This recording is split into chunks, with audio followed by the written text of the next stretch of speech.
After 25 years of complete silence, Billionaire CEO hears his long-forgotten ex's voice and left everything to run to her. Family, can I share something that's been on my heart lately? We've been building something truly special here. These stories, these moments, this beautiful connection we've formed. But I've been a little bothered, honestly, because I noticed many of you are watching, loving the stories, leaving amazing comments, but still haven't subscribed. And here's the thing.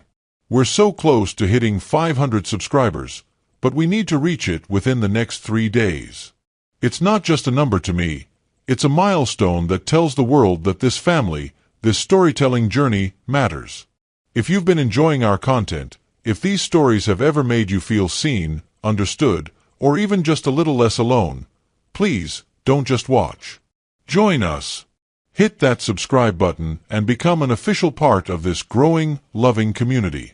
And now, let me speak a blessing over you. May peace flood your heart tonight. May your dreams be aligned with purpose, and may every silent prayer you've whispered be answered in divine timing. I pray joy finds you, even on the quiet days. I pray love surrounds you, even when you least expect it. You are not here by accident. This moment, right now, is part of something bigger. Something beautiful. And before we dive in, tell me, where in the world are you watching from today? Let's light up the comments with all the places our family is watching from. It warms my heart to know how far these stories are reaching. Now, let's begin. Harrison Vale moved through the world like a force of nature, calculated, inevitable, and utterly unstoppable. His 6 feet 2 inches frame carried the perfect balance of command and refinement, dressed in suits that cost more than most family vehicles yet appeared almost incidental to his presence. Those who met him often found themselves caught in the gravity of his gaze, eyes the color of a winter sea that seemed to evaluate everything in terms of potential and risk. Years of negotiation had taught him the power of the pause, the weight of silence, making his rare smiles all the more disarming for their authenticity. His hands, strong and meticulously groomed, betrayed his only visible weakness, a slight tremor when he was alone, exhausted, or reminded of what he'd lost. The scent of sandalwood and citrus followed him, a custom fragrance created for him by a master perfumer in Grasse, yet beneath it lingered something older, the faint trace of graphite and paper that hinted at the engineer he had been before becoming an empire. Harrison's voice commanded attention without volume, a baritone that could articulate the most complex technological concepts with precision or deliver decisions that altered market landscapes. His laugh, however, had changed over the decades, becoming briefer, more controlled. His executive team had never heard the uninhibited sound he once shared freely with Nora, the deep, resonant joy that once made his shoulders shake and his eyes crinkle until tears formed at their corners. That version of laughter hadn't escaped him since she walked away, taking something essential with her. Before the billions and boardrooms, Harrison had been simply Harry, brilliant but uncertain, ambitious yet vulnerable. The youngest professor in Westlake University's engineering department, he designed the revolutionary microprocessor architecture that would eventually become Vale Innovation's cornerstone while grading papers late into the night. He'd met Nora in the campus library where she worked while pursuing her doctorate in literature. She'd laughed at his awkward attempt to find poetry to impress her, instead recommending obscure science fiction that became their shared language. Their 3 years together had been electric, intellectual equals challenging and supporting each other through ambition and doubt. She'd been there at the inception of his first company, working beside him in their small apartment-turned-lab, believing in his vision when investors wouldn't return calls. The night his prototype finally worked, they danced barefoot on their balcony under summer stars, drunk on possibility and belonging. But as success accelerated, Harrison changed. Venture capital transformed his small operation into a tech phenomenon.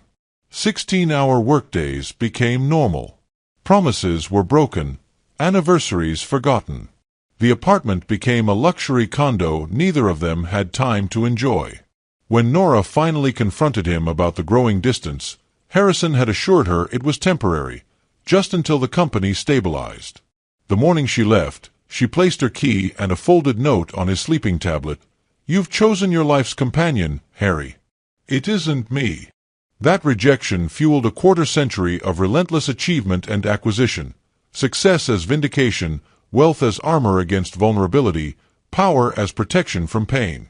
Dominic Adler served as Harrison's chief operations officer and reluctant conscience for 15 years. At 49, he remained the only person who dared call Harrison on his worst impulses. With his perpetually rumpled appearance and biting wit, Dominic projected casual indifference while executing strategies with surgical precision. He alone knew Harrison beyond the mythos, had witnessed the rare moments when the mask slipped, revealing glimpses of the man Nora had loved. Their friendship existed in a careful balance of professional respect and personal truth, punctuated by late-night whiskey sessions when decisions weighing billions required moral clarity. Adelaide Porter, Harrison's executive assistant for 2 decades, managed his life with terrifying efficiency and maternal protectiveness. At 58, her silver-streaked auburn hair and impeccable attire became the company barometer. When Adelaide wore red, everyone knew to bring their A-game. She guarded Harrison's schedule like a fortress, yet quietly ensured he ate actual meals and remembered his sister's birthday. Adelaide had never met Nora but had formed distinct opinions about the woman whose absence shaped her employer's life. Phoebe Vale Richardson, Harrison's younger sister by 7 years, represented his only genuine family connection.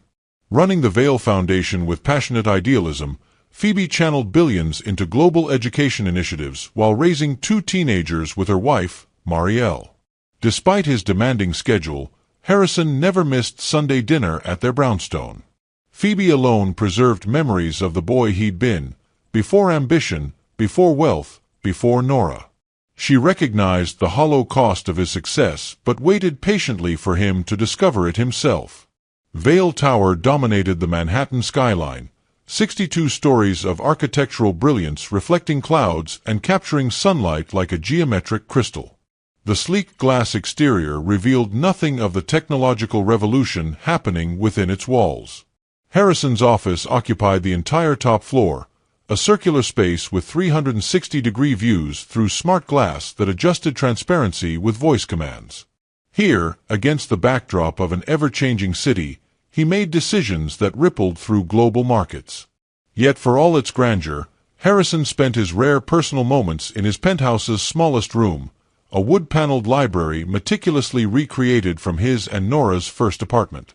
Original bookshelves housed first editions alongside well-worn paperbacks with her notes in the margins. Here alone, surrounded by remnants of authentic connection, Harrison occasionally permitted himself to remember. In stark contrast stood his Westchester estate, 40 acres of manicured perfection where he rarely spent more than a night at a time. The property featured award-winning architecture, museum-quality art, and gardens photographed for international publications. The master bedroom's eastern wall opened entirely to the elements with the press of a button, yet the pristine sheets rarely showed evidence of restful sleep. Most revealing was his private jet, not for its luxury, but for the weathered leather messenger bag permanently stowed in the overhead compartment.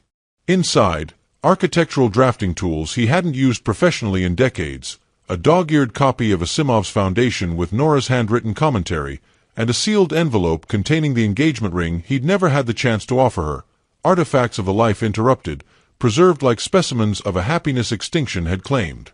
The quarterly board meeting had run precisely 17 minutes over schedule when Adelaide slipped Harrison a note, Westlake University Foundation. Urgent. Line 3. Harrison frowned. Board protocol dictated no interruptions. Whatever this was, Adelaide deemed it important enough to break her own rules. "Take 5, everyone," he announced, watching his executives exhale collectively. The moment the boardroom cleared, he pressed the blinking button on his console. "Harrison Vale," he stated, expecting another funding request from his alma mater. "Hello, Harry." 2 syllables. That's all it took for 25 years to collapse. The pen in his hand cracked, leaking blue ink across quarterly projections worth billions. His free hand gripped the table edge as the room seemed to tilt sideways. "Nora!" His voice emerged unfamiliar, stripped of the authority that commanded global markets, revealing instead the abandoned man beneath the billionaire. "I'm sorry to call you directly. I wouldn't have accepted." A slight tremor interrupted her sentence. That hesitation, so familiar after all these years, created a physical ache in his chest. Her voice had deepened slightly with age, but retained the cadence that had once narrated his dreams. "Are you all right?" The question escaped before he could compose himself. "I'm fine." Another pause. "I'm calling about the Westlake Literary Archives. The university is selling the collection to developers unless someone intervenes. I know you donate to the engineering department, but these manuscripts are irreplaceable cultural treasures. I thought perhaps—" "Where are you?" Harrison interrupted, surprising himself with the urgency in his tone. "I'm still at Westlake.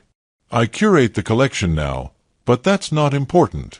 These manuscripts—" "I'll be there tomorrow," Harrison said, already standing, already decided. "Harry, that's not necessary.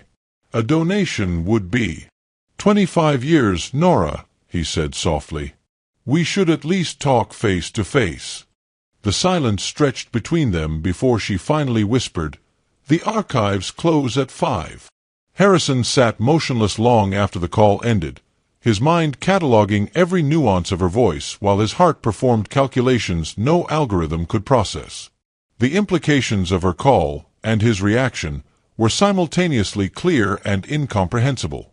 Within 30 seconds, he had committed to abandoning the most critical week of Vale Innovations' fiscal year to chase a ghost from his past. "Adelaide." His voice activated the intercom. "Clear my schedule for the next week. Have the jet ready in 2 hours. And find me everything about Westlake's literary archives." "Everything?" Adelaide appeared in the doorway, concern narrowing her eyes. "Financial status, administrative structure, market value, preservation needs. And everything about Dr. Nora Winters." Adelaide's expression shifted subtly. "The Nora?" "Yes."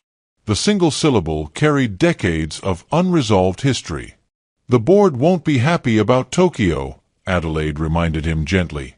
The Tokyo merger represented 3 years of negotiation and billions in potential revenue. Reasonable, responsible, essential. All the things Harrison had prioritized while building his empire.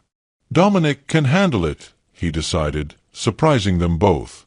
"Harrison," Adelaide began carefully, "may I ask why you're potentially jeopardizing a deal of this magnitude for a university library?" Looking up, Harrison revealed a vulnerability Adelaide had never witnessed.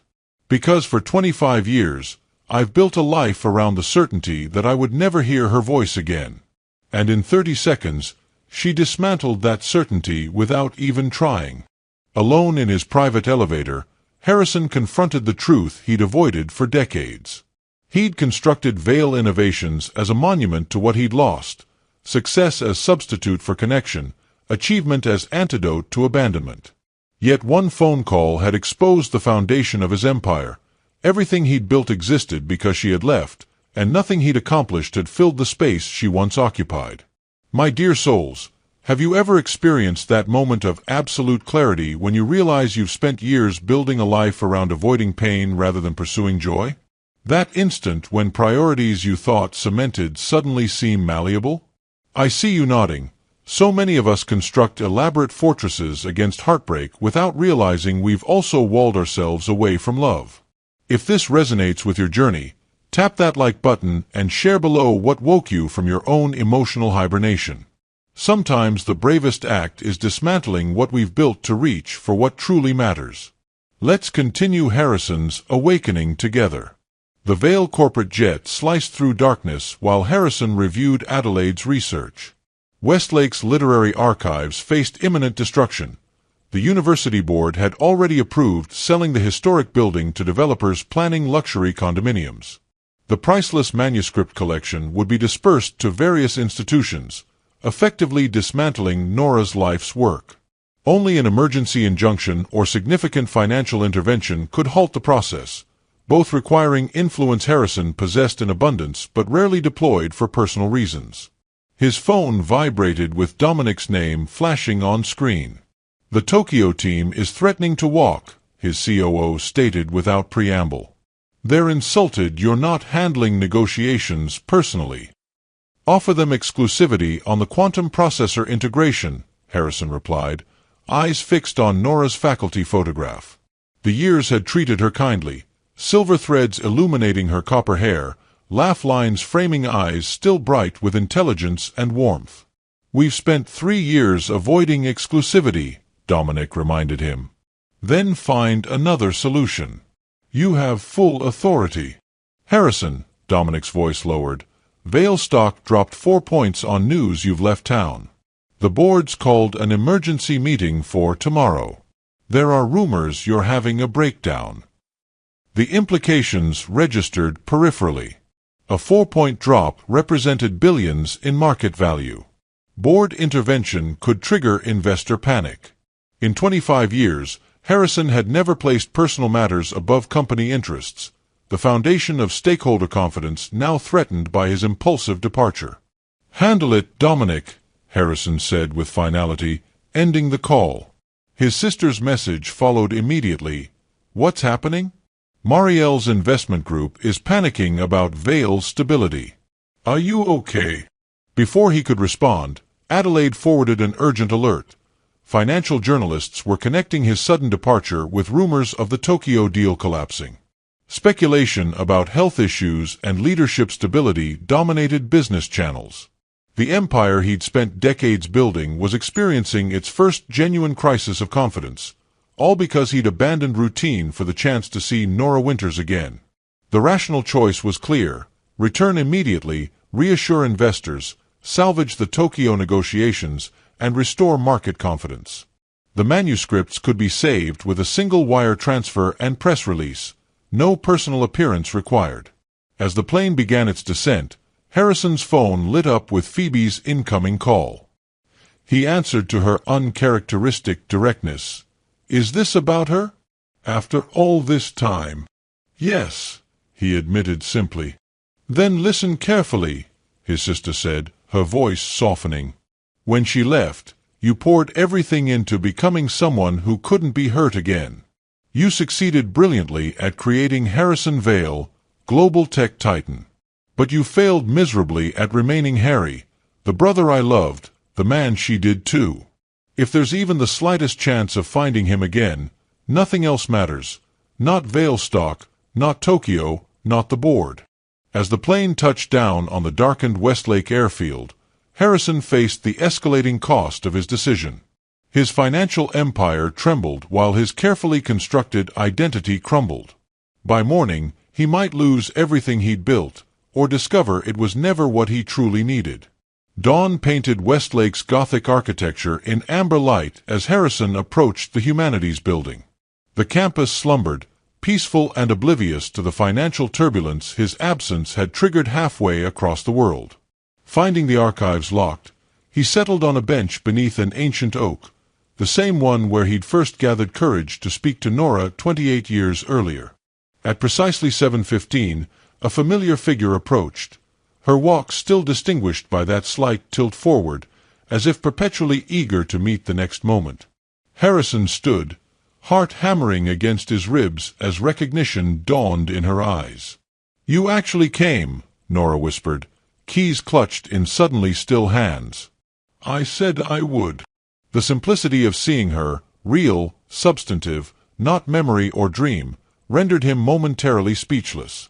Inside the archives, time seemed suspended among floor-to-ceiling shelves housing literary treasures. Harrison followed Nora through the labyrinth until they reached a private reading room dominated by a massive oak table. "These are what we're fighting to preserve," she explained, carefully unveiling a collection of handwritten manuscripts, original drafts from celebrated authors spanning 2 centuries. As Harrison examined the documents, a yellowed newspaper clipping slipped from between pages. He froze, recognizing the photograph, Nora and himself at the university's technology showcase, his arm around her waist, both laughing at some forgotten joke. The caption read, "Engineering Wunderkind Harrison Vale and literary scholar Nora Winters celebrate Vale's Innovation Award." "You kept this?" he asked, voice barely audible. Nora's expression shifted, vulnerability replacing professional composure. "That's not." She reached for the clipping, accidentally knocking over her leather portfolio. Contents scattered across polished wood, including an envelope he instantly recognized. His breath caught. The envelope contained his letters, dozens of them, sent weekly after she left, each marked "Return to Sender," each seal unbroken. 25 years of unread words, preserved by the woman who had refused to hear them. "You kept all of them," he whispered, understanding blooming like dawn across his consciousness. "But you never read them."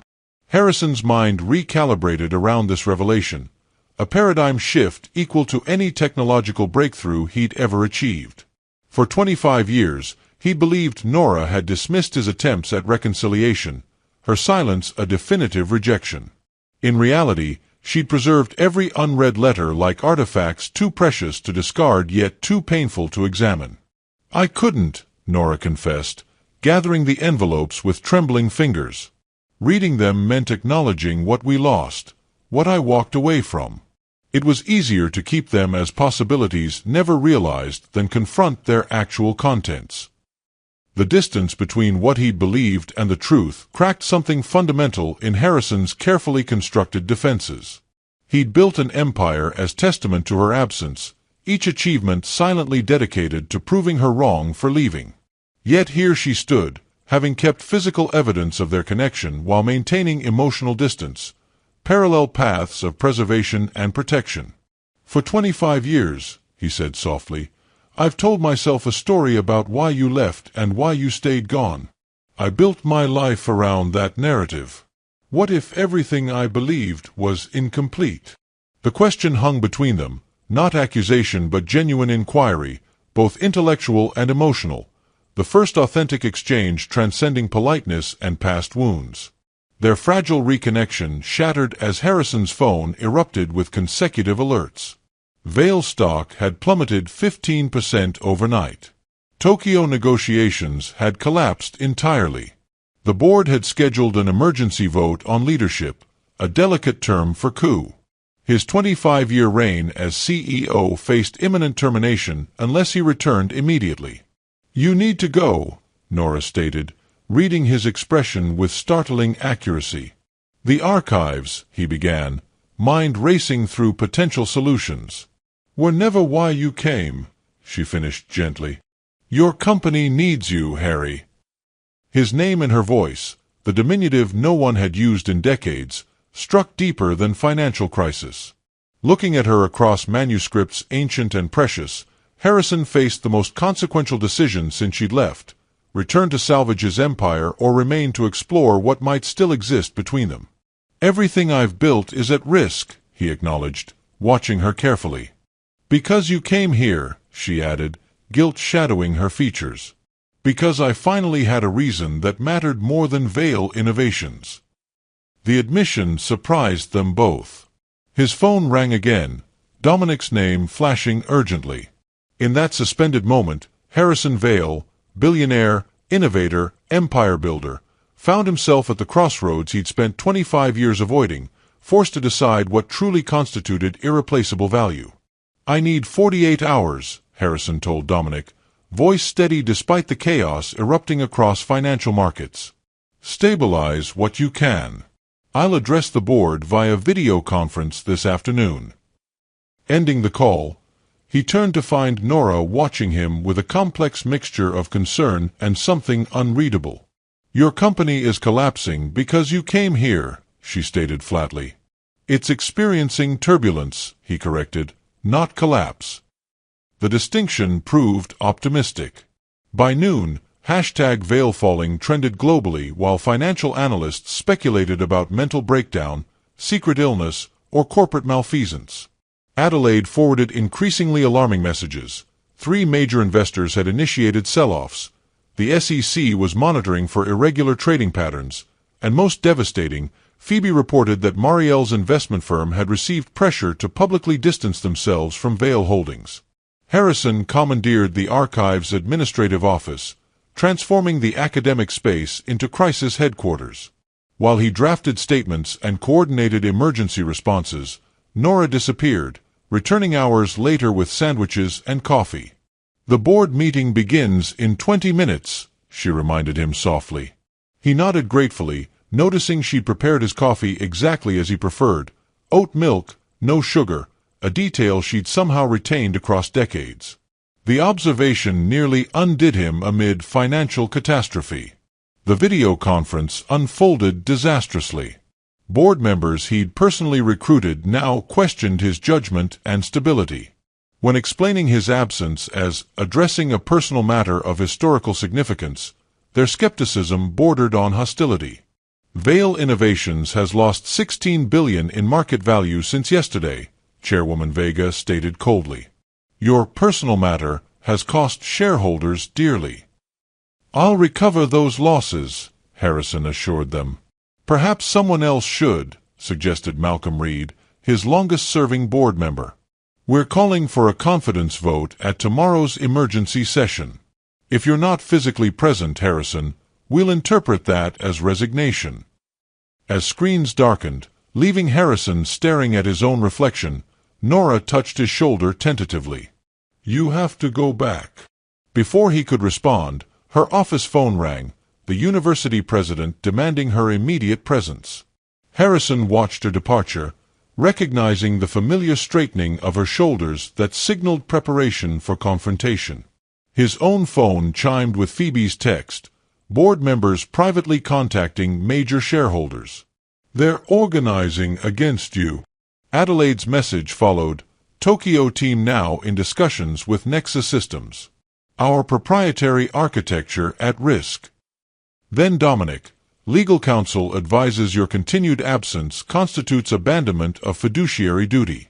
Potential shareholder lawsuits imminent. Each message represented another fissure in the foundation of everything he'd built. The rational decision was obvious. Charter the jet immediately, reclaim his corporate throne, and salvage what remained of Vail Innovations. The manuscripts could be purchased remotely, Nora's collection saved through traditional philanthropy. Yet when she returned an hour later, eyes bright with unshed tears, rational calculation faltered. They're accelerating the archive sale, she reported, voice breaking slightly. The president claims emergency financial measures require immediate liquidation. They're moving the manuscripts to secure storage tomorrow pending disbursement. Let me help, Harrison offered reflexively. By tomorrow afternoon, you may not have a company left to help with, she reminded him, unwittingly echoing his board's ultimatum. Outside, media vans began assembling at campus entrances, Harrison's location having leaked to financial press. His phone buzzed continuously with escalating crises demanding immediate attention, while Nora meticulously catalogued cultural treasures facing imminent dispersion. Two parallel emergencies unfolded in unbearable proximity, his life's work disintegrating while hers faced extinction. Between them stood the unresolved past, 25 years of silence suddenly deafening in its implications. As evening descended, they worked in companionable silence, Harrison navigating corporate catastrophe while Nora documented irreplaceable manuscripts. The familiar rhythm of shared concentration evoked memories of their early days, working late in their apartment on respective passions. Do you ever wonder, Harrison asked suddenly, what would have happened if you'd stayed? Nora's hand stilled over an author's annotated manuscript. Every day for 25 years, she admitted quietly. Why didn't you read the letters? The question had haunted him since discovering the unopened envelopes. Setting aside white cotton gloves, Nora met his gaze directly. Because I was afraid of what I might have said, of what I might have done. Her voice trembled slightly. I left because I couldn't bear being secondary in your life anymore, Harry. Your work always came first, every dinner cancelled, every weekend interrupted, every conversation distracted. I became an afterthought in my own relationship. She gestured toward the window where camera lights illuminated the gathering media circus. "Look at what's happening because you've been away for one day. That's who you became, someone whose absence creates global financial chaos." Reading those letters might have revealed a moment of regret or promises to change, but this crisis proves what I always knew. Your company will always be your priority. The assessment struck with surgical precision, lancing decades of self-deception. Harrison had convinced himself that building Veil Innovations represented dedication to excellence rather than escape from vulnerability. Success had provided perfect camouflage for fear, achievement as substitute for intimacy, control as antidote to rejection. "You're right," he acknowledged, the admission physically painful. "I built a life that made me necessary to thousands but essential to no one. I chose that. But you need to understand something fundamental, Nora. I'm watching my company implode, and all I can think about is whether there's even the smallest chance for us to recover what we lost." Her eyes widened, professional composure fracturing to reveal the woman beneath. "There is no us, Harry. There hasn't been for 25 years. Then why keep the letters?" he challenged gently. "Why preserve every newspaper clipping, every memory? Why call me now when the archives have been threatened for months?" The questions hung between them, neither acknowledging the tremulous possibility they represented, that perhaps the silence had never truly been complete. "My precious family, isn't it fascinating how we often build our entire identities around avoiding the very things we most desperately need?"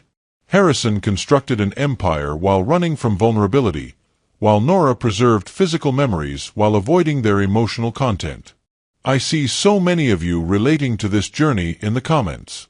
If you're finding pieces of your own story reflected in theirs, please tap that subscribe button and turn on notifications. We're approaching the most transformative moment in Harrison and Nora's journey, and I promise, the revelation coming next will illuminate something profound about love, forgiveness, and second chances. As midnight approached, security alerts buzzed on Harrison's phone. Campus police reported media breaching perimeter barriers. Simultaneously, Adelaide warned that board members had secured enough proxy votes for tomorrow's confidence motion. "You need to leave," Nora insisted, gathering his documents. "Use the service tunnels before reporters surround the building." "I'm not leaving until you tell me the real reason you called after all these years," Harrison insisted, something in her earlier evasiveness finally registering. "The archives have faced closure for months. Why contact me now?" Nora's expression shifted, vulnerability replacing professional detachment. She drew a deep breath, reaching for an aged leather journal hidden among the manuscripts. "Because of this," she whispered, opening it to reveal a truth that would change everything. The journal lay open between them, its pages filled with Nora's distinctive handwriting, elegant yet practical, just as he remembered. But it was the photograph clipped to the first page that shattered Harrison's world. A young woman in graduation regalia, her smile achingly familiar, her eyes unmistakably his own. "Her name is Audra," Nora whispered into the devastating silence. "She's 24. Our daughter." Harrison's legs gave way, forcing him into the nearest chair as reality reconstructed itself around this impossible truth. A daughter. His daughter. A living, breathing human being carrying his DNA had existed for nearly a quarter-century without his knowledge. The room seemed to pulse with each heartbeat as his mind grappled with the magnitude of what had been kept from him. "She graduated from Columbia last year, literature and computer engineering," Nora continued, her voice unsteady. "Brilliant like you, stubborn like me. She's starting her doctorate at MIT this fall." Why? The single syllable contained multitudes. Why hadn't Nora told him? Why reveal it now? Why had 24 years of fatherhood been stolen from him? Nora traced her finger over their daughter's image. "I discovered I was pregnant 2 weeks after I left. I was still so angry, so hurt by how completely your work had consumed you. I convinced myself you wouldn't make time for a child when you couldn't make time for me." "That wasn't your decision to make," Harrison whispered, decades of potential memories, first steps, birthdays, school plays, crystallizing into an avalanche of loss. "I know," Nora acknowledged, tears finally spilling. "I was wrong, Harry. So terribly wrong. I told myself I was protecting her from disappointment, but I was really protecting myself from vulnerability. As she grew, I told her you were brilliant but absent, focused on changing the world through your work. Did she believe you? Until she started following your career on her own." Nora opened the journal further, revealing articles, interviews, and photographs of Harrison throughout the years, each annotated in a handwriting different from Nora's. "She's been collecting information about you since she was 12. When she discovered Vale Innovations' Sustainable Energy Initiative last year, she told me it contradicted everything I'd implied about you being coldly ambitious." Harrison stared at his daughter's meticulous documentation of his life, her attempt to know a father who didn't know she existed. "Does she know you're telling me about her?" "She's the reason I called you," Nora admitted. When the archives received the final closure notice, she said, "Mom, it's time to stop hiding. Call my father." Dawn found Harrison standing at the archives window, watching early light illuminate the campus. Behind him, his phone had finally fallen silent, the batteries dead after hours of ignored crisis alerts. For the first time in decades, Vale Innovations' fate seemed remarkably insignificant compared to the revelation reshaping his understanding of purpose. "I would have come back for you," he said quietly as Nora joined him.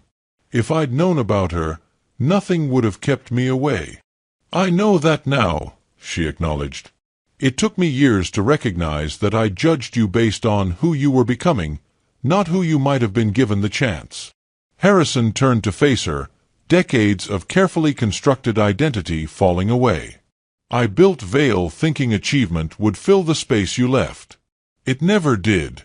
Now I discover I've missed my daughter's entire life pursuing something that was always hollow at its core." "You haven't missed her entire life," Nora corrected gently. "She wants to meet you. That's why I finally reached out. Audra's been accepted to 3 doctoral programs, including the Vale Innovation Fellowship at MIT. She wanted my permission to use her real name, Vale, and to contact you directly.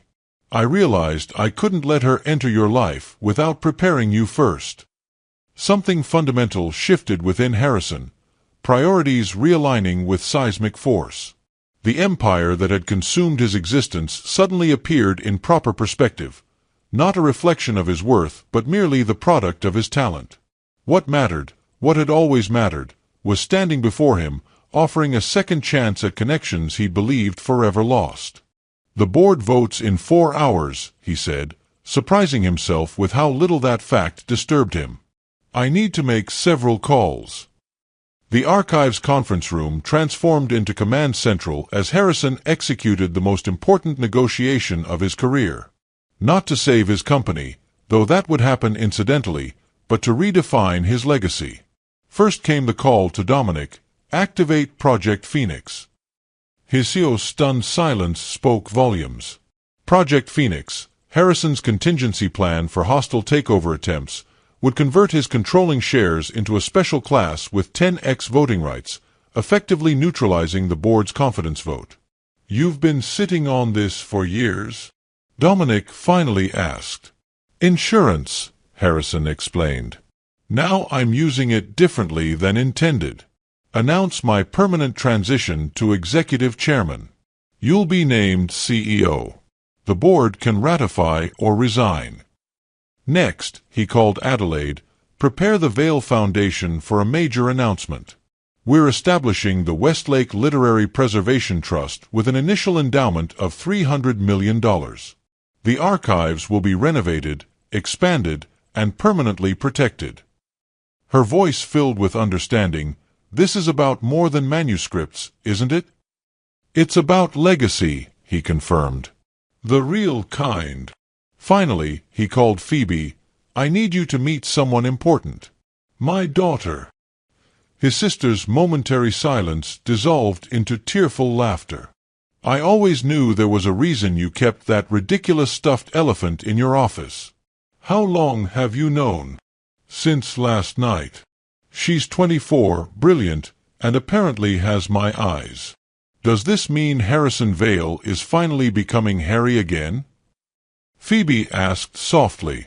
Looking across the room at Nora, who was arranging a video call on her laptop, Harrison felt certainty settle within him. I think Harry's been trying to get out for 25 years. He just needed the right reason. As Nora beckoned him over, he glimpsed a young woman's face on screen, features reflecting both her parents in perfect harmony. His daughter. Waiting to meet him at last. 6 months transformed Harrison's world beyond recognition. Vale Tower still dominated the Manhattan skyline, but its creator now spent more time in the modest faculty residence at Westlake University, where he'd accepted a position teaching computational engineering 1 semester yearly. The Vale Winter Center for Literary and Technological Innovation, housed in the expanded archives, had become his primary focus, alongside something infinitely more precious, building a relationship with his daughter. Today, he sat beside Nora on a campus bench beneath their oak tree, watching Audra deliver a guest lecture on digital preservation of literary artifacts. Through the classroom window, they could see her gesturing animatedly, Nora's expressiveness paired with Harrison's precision, a living bridge between their worlds. "She's remarkable," Harrison murmured, still discovering new facets of his daughter daily. Their relationship had begun tentatively, years of absence creating understandable caution, but their shared intellectual passions formed connections her mother's stories couldn't have predicted. Vale quarterly released their projections yesterday, Nora mentioned, studying his expression. Dominic's leadership is exceeding expectations. Harrison nodded. The board that tried to remove me now claims the succession plan was their idea all along. Do you miss it? She asked, the question they'd both avoided for months. Running everything, being at the center? Harrison considered this carefully. The man he'd been 6 months ago would have found his current life unrecognizable, teaching instead of commanding, collaborating rather than controlling, measuring success in relationships instead of acquisitions. Remarkably, the transition had revealed not loss but liberation. I spent 25 years proving I didn't need anyone, he answered finally. Now I'm learning what it means to be needed, by our daughter, by my students, by the preservation projects. It's exhausting, terrifying, and infinitely more fulfilling than anything I built before. He gently took Nora's hand, a gesture still new and tentative between them. Their own relationship remained a careful exploration, neither rushing toward romantic reconciliation nor denying the connection that time had failed to sever. I don't miss who I was, he said simply. I'm too grateful for who I'm becoming. As twilight descended over the campus, Harrison reflected on the paradox of his journey. For decades, he believed power meant never being vulnerable, success meant never acknowledging loss, and moving forward meant never looking back. The universe had shown him otherwise through the most unexpected messenger, the voice from his past that opened the door to his future. True power, he discovered, lay not in independence but in meaningful connection. His corporate title had commanded global respect, yet left him fundamentally alone. Now, as Professor Vale, Audra's father, Nora's friend, Phoebe's brother, he existed within a web of relationships that both challenged and sustained him. The most profound revelation had been discovering that time, properly understood, was neither enemy nor healer, but simply the medium through which love could mature and wisdom could develop. 25 years of separation hadn't diminished what mattered between himself and Nora, it had clarified it, distilling youthful passion into something deeper, mutual respect, shared purpose, and the recognition that some bonds transcend circumstance. His greatest achievement wasn't the technology that transformed industries or the wealth that enabled philanthropy. It was having the courage, finally, to dismantle the walls he'd built around his heart and discover that vulnerability wasn't weakness but the ultimate strength. My beautiful family, I see from your comments how deeply Harrison's journey resonates with many of you. Some have shared stories of reconnections after decades of silence, others about discovering family you never knew existed. Many more have confessed to building impressive external lives while nurturing private emptiness, success that looks magnificent from outside but feels hollow within. This story touches something universal in the human experience, our tendency to construct elaborate defenses against pain that inadvertently block joy as well. We pursue achievement, perfection, or independence to avoid vulnerability, not realizing that meaningful connection requires precisely what we fear most: opening ourselves to potential hurt. Whether you're currently guarding your heart behind professional success, afraid to reach out to someone from your past, or hesitating to reveal your authentic self, remember Harrison's realization: the very walls we build for protection eventually become our prisons. Your turning point might not involve a billion-dollar company or long-lost child, but the principle remains. Sometimes our greatest growth begins when we step away from what we've built to pursue what truly matters. The journey toward authentic connection often requires dismantling our most impressive fortresses, a terrifying process that leads to our most profound liberation. Before we part today, my cherished friends, I invite you to consider: what fortress have you built that might actually be your prison? What voice from your past might hold the key to your future? Perhaps there's a conversation you've been avoiding, a vulnerability you've been protecting, or a truth you've been hiding, even from yourself. If Harrison and Nora's journey has touched something in your heart, take a moment to share below how their story connects with yours. Our community grows stronger when we recognize ourselves in each other's experiences. For those finding special meaning in today's narrative, please consider subscribing and turning on notifications. Every day, we explore these profound human journeys together, finding light in shared stories that illuminate our own paths. Remember, my beautiful souls, it's never too late to hear the voice that calls you toward authenticity. It's never too late to leave behind what you've built for what truly matters. And it's never too late to discover that your greatest strength lies not in what you achieve alone, but in what you become brave enough to share with others. Until next time, may you find the courage to answer when love calls your name, even after 25 years of silence.